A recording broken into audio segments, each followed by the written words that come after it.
Hello! I got my first ever can from True Brewing.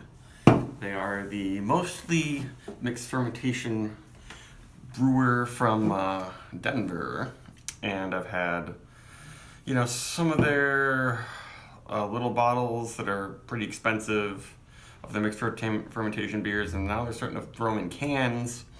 And also they're releasing some of their clean, non-sour, funky barrel-aged beers in cans too. So this one is called Burning Arrow. On there it just says dry hop Saison, but on Instagram they said that it's foeder fermented. A foeder's a giant vertical barrel, and then also aged. I'm feeling it's not aged for super long in the foeder, and then after that they dry hop this with Citra. So sounds really good to me. I love wild, funky Saisons. Hopefully it's not too sour, and dry hopping seems like it could definitely work well with it. I've had any dry hop beers. I think I've had some dry hop sour beers from them. So this was canned on August 23rd, but I'm pretty sure they didn't release the cans until November, like 13th.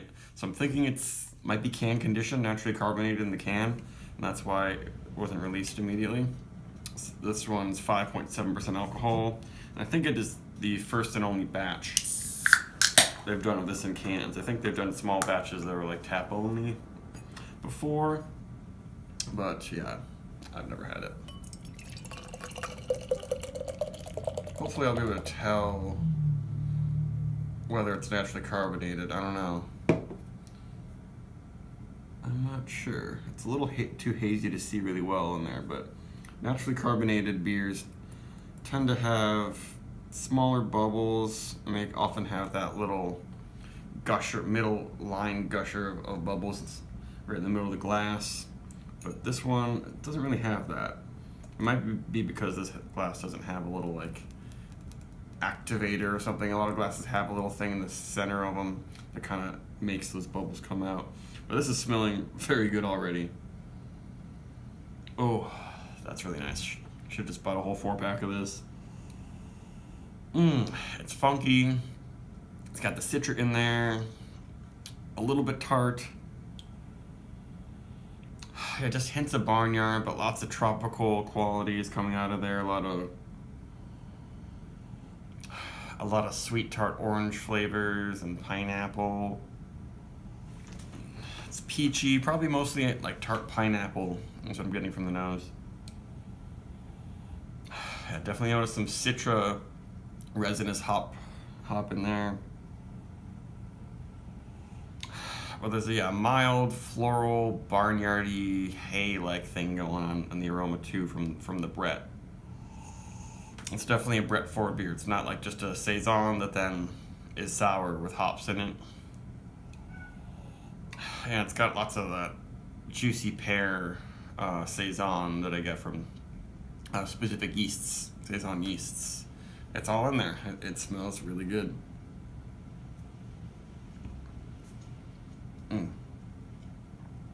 Oh yeah. I feel like it might even be a teeny bit acetic, which is like a very slight vinegar type sourness, not just lactic acid sourness, which is what sours most beers.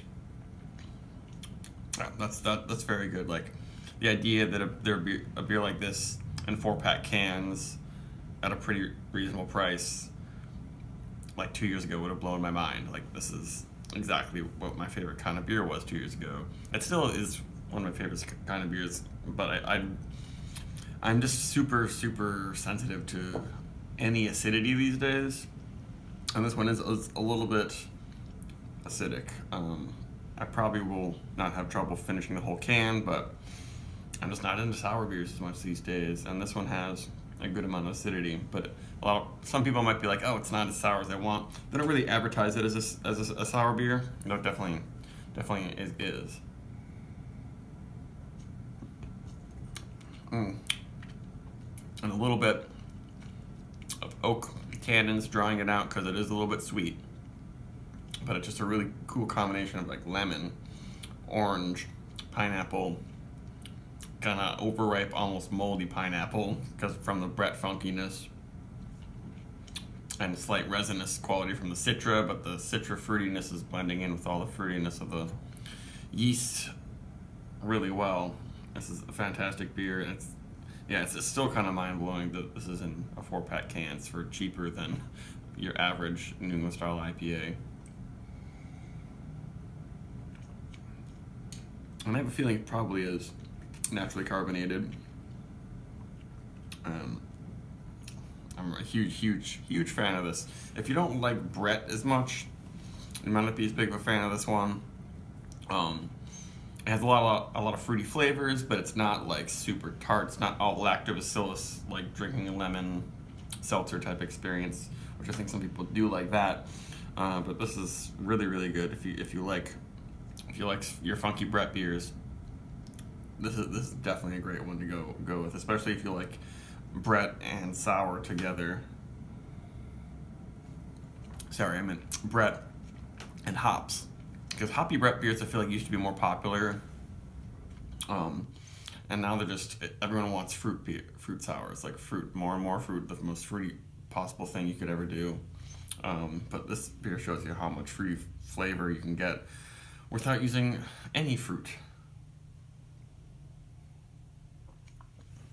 Yeah, very good beer. Mouthfeel it's fine, it's medium. It isn't super silky. But it's very pleasant. It's not taxing on the palate too much. It's really complex. The little bit of oak sneaks in there, and with some vanilla notes. Yeah, I'd give this 4.25. I should give it a 4.5. Yeah, 4.5 for this one. Very good job, True. And a little trivia: my girlfriend went to high school with Nick Nuns, the True guy, which is funny because he grew up in Massachusetts, and then he moved to Denver and opened his brewery. But I highly recommend this beer, or just try any of their cans that are coming out. But if you want you might want to look it up to see if you're getting one of the clean beers, or if you're getting one of the mixed culture beers, because those are going to be a little more complex, and are really special. They're coming in a can like this, so great, awesome beer. Bye.